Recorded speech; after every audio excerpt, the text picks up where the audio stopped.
оплачивать за газ, не обязательно идти в наш абонентский пункт. Да. Для этого существует много различных способов, начиная от оплаты на почте, заканчивая банкоматами, которые расположены, как и почтовое отделение, в каждом населенном пункте, а также терминалы наших платежных агентов.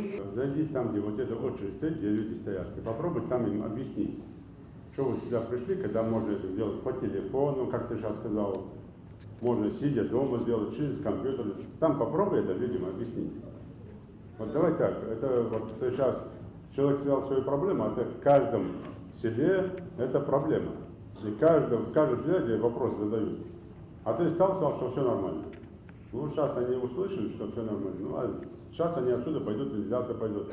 У нас в селе сейчас, в том числе по вашей вине, это происходит, потому что не созданы условия, не созданы удобства для людей.